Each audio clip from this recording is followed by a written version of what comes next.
Something changes in your body after 50, and your daily coffee can either help you age stronger or quietly work against you.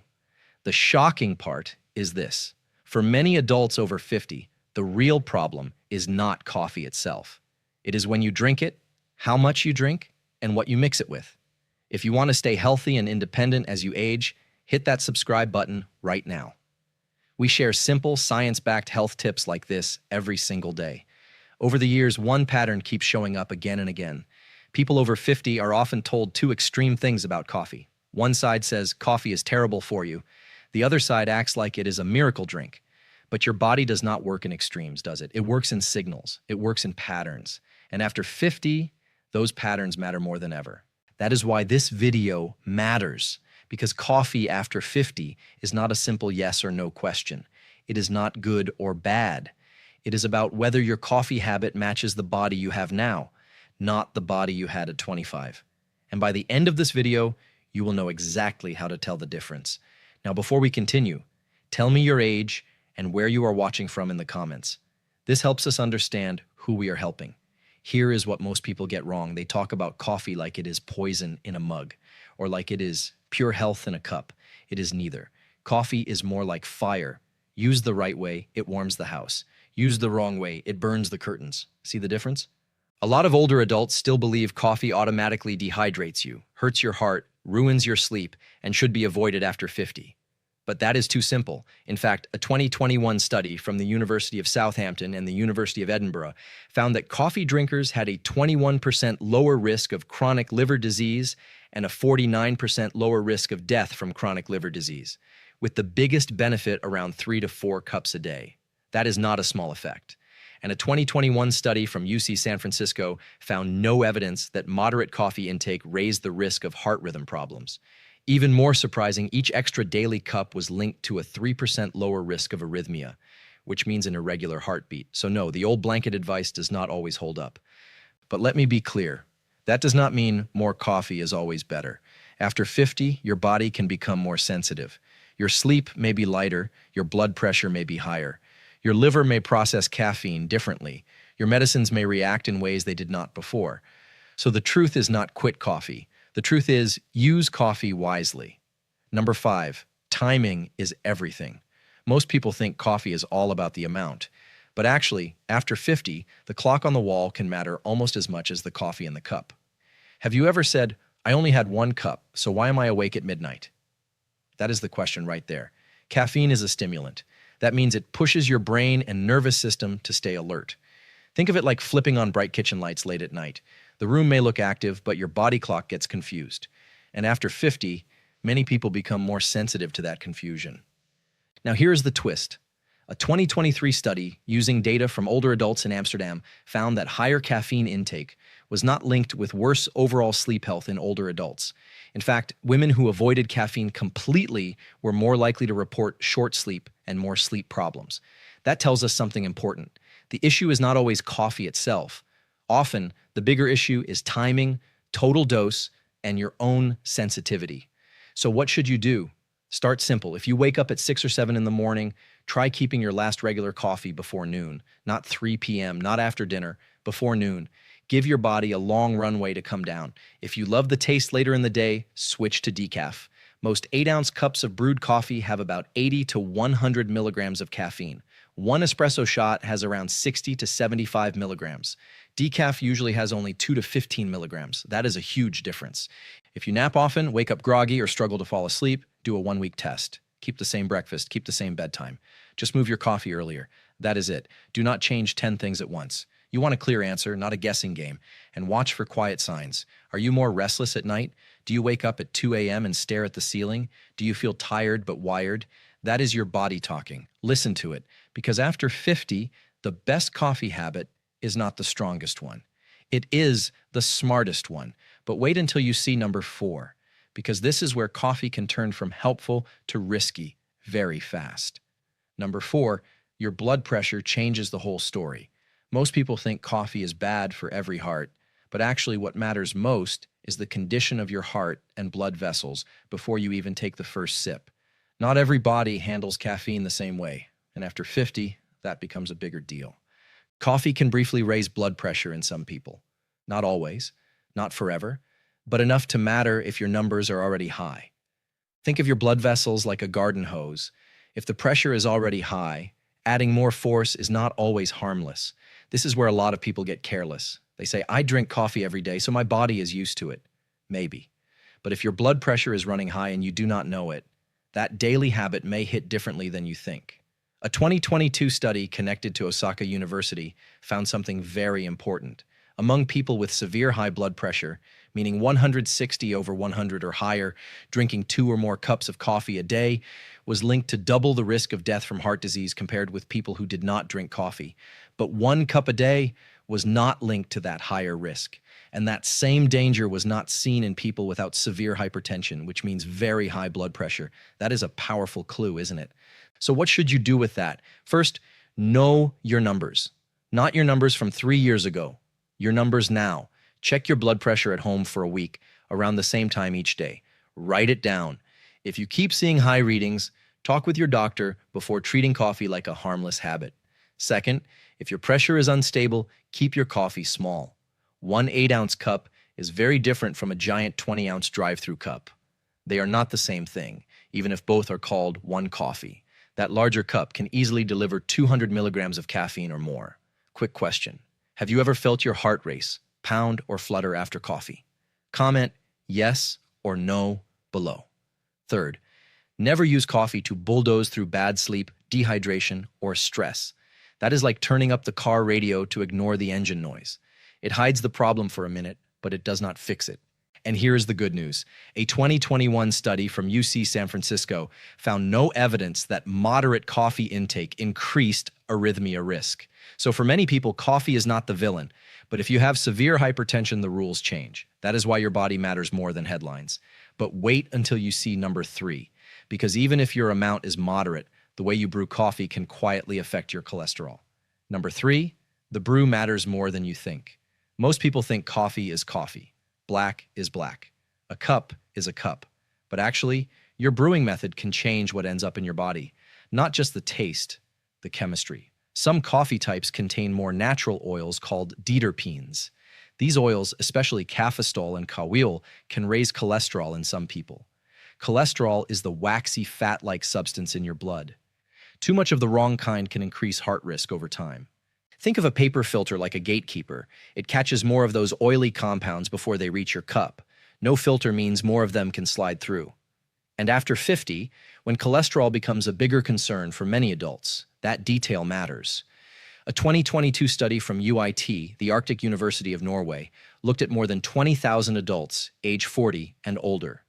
Researchers found that drinking 3 to 5 cups of espresso a day was linked with higher cholesterol, especially in men. Compared with people who did not drink coffee, cholesterol rose by 0.16 millimoles per liter in men and 0.09 millimoles per liter in women. They also found that 6 or more cups of filtered coffee increased cholesterol by 0.11 millimoles per liter in women, though not in men. What does that mean in real life?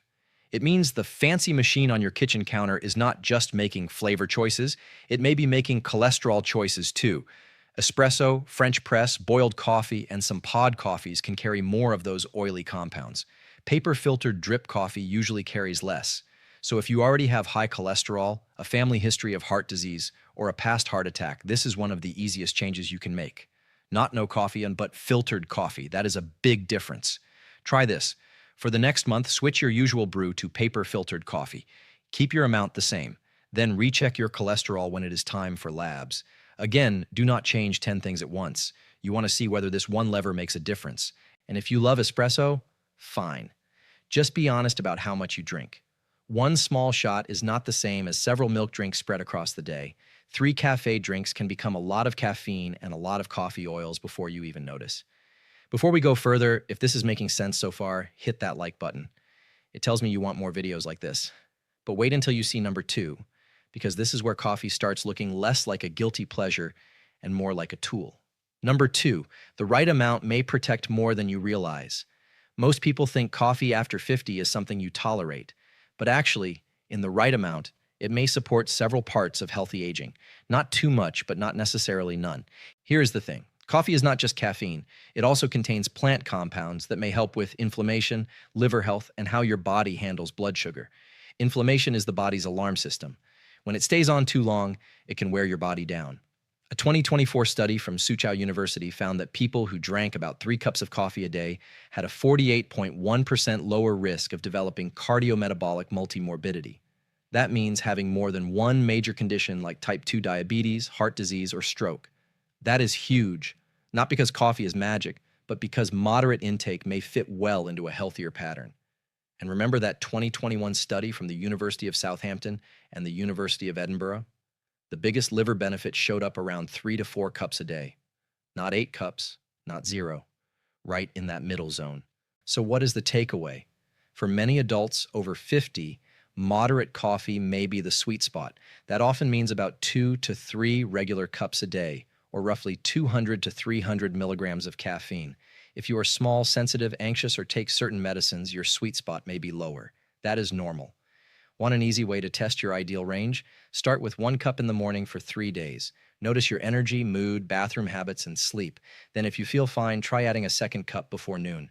Still fine? You may be in your zone. Jittery, anxious, or wide awake at night? That may be your stop sign. This is also where quality matters. Black coffee or coffee with a splash of milk is very different from a dessert drink loaded with syrup and whipped cream. More on that in a second. And ask yourself this: do you want coffee to support your day or to rescue a body that is already exhausted? Because those are two very different jobs. I'd love to hear your story. What made you click on this video today? Share in the comments, but wait until you see number 1. Because this is the part most people never think about, and it may be the most important of all. Number 1, the hidden problem is often what goes with the coffee.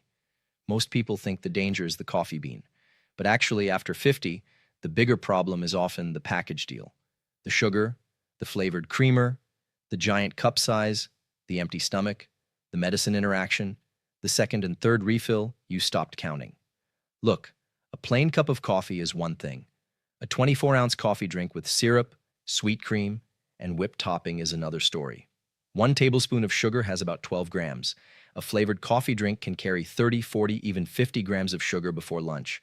That is not a coffee habit anymore. That is dessert with caffeine. And here is why that matters after 50. Blood sugar control often gets harder with age. Belly fat gets easier to gain. Sleep gets lighter. Blood pressure gets trickier. So if your coffee habit also brings a sugar spike, a cream overload, and a giant caffeine dose, you are stacking problems, not solving them. Now let's talk about medicine. This is where many adults get caught off guard. Coffee can interfere with how some medicines and supplements work. Not all, but enough that you need to pay attention. Thyroid medicine is one example. Many people are told to take it with water and wait before drinking coffee because coffee can reduce absorption, which means less of the medicine gets into your body. Iron supplements are another common issue because coffee can make it harder for your body to absorb iron. Some people also notice stronger side effects when coffee is mixed with stimulant medicines, certain decongestants, or other products that already rev up the nervous system. Does that mean coffee is dangerous? Not necessarily. It means coffee should be treated with respect, like a strong tool in the garage. Useful, yes, but not something you wave around without reading the label. Here is the simple move. Read your medicine instructions. If you are not sure, ask your pharmacist, not your neighbor. Ask one clear question. Should I separate this medicine from coffee? That single question can save you months of poor results. Also, never use coffee as breakfast. That is a trap. Coffee on an empty stomach can feel rough for some people, especially if you already deal with acid, shakiness, or nausea. Pair it with food. Even something simple helps. A boiled egg with about 6 grams of protein. A small bowl of oatmeal with fiber. Greek yogurt with 15 to 17 grams of protein. A slice of whole grain toast with peanut butter. Not a feast, just enough to give your body something solid to work with. And if regular coffee feels too strong now, that is not weakness. That is information. Try half calf. Try a smaller cup. Try decaf after your first cup. A half calf blend can cut your caffeine roughly in half while keeping the taste you enjoy. Let's pump the brakes for a second. I'm not saying this to scare you, but coffee is not for autopilot use after 50. If coffee gives you chest pain, severe heart pounding, dizziness, panic, black stools, or sleep loss night after night, do not brush that off. If your blood pressure is very high, if you have uncontrolled heart rhythm issues, if you are losing weight without trying, or if your doctor has warned you about caffeine, those are signs to slow down and get medical advice. And if you take thyroid medicine, iron, stimulant medicines, or several daily prescriptions, it is smart to ask how coffee fits in. Not because coffee is evil, but because timing and absorption matter. The same cup that feels harmless to one person may hit another person very differently. Also remember this, sudden changes can feel strange too. If you drink a lot of coffee every day and stop overnight, you may get headaches, fatigue, or irritability. So do not punish your body. Taper down if you need to. Go from 3 cups to 2, then to 1, then switch one of those to decaf. So you are convinced but thinking, how do I actually do this? Keep it simple. Start with morning coffee only. That one change helps many people right away. Next, cap it at 1 to 3 regular cups, unless your doctor tells you otherwise. Use paper-filtered coffee if cholesterol is a concern. Pair coffee with food instead of drinking it on an empty stomach. If you love a second cup, make it smaller. If you want something warm later, choose decaf, herbal tea, or even warm water with lemon. If money is tight, this does not have to be fancy. You do not need expensive beans or trendy powders. A basic drip coffee maker and a paper filter can do the job. Store-brand decaf is fine. Plain coffee with a little milk is often better than a costly, sugar-loaded cafe drink. And keep one tiny notebook for a week. Write down what time you drink coffee, how much, and how you feel that night. Sleep, heart racing, bathroom trips, mood, blood pressure. Your body will leave clues if you pay attention. Look, there is a lot of noise out there about coffee after 50. One person says quit it forever. Another says drink all you want. But your best answer is usually in the middle. Not fear, but awareness. Not more, but smarter. You do not need to overthink this.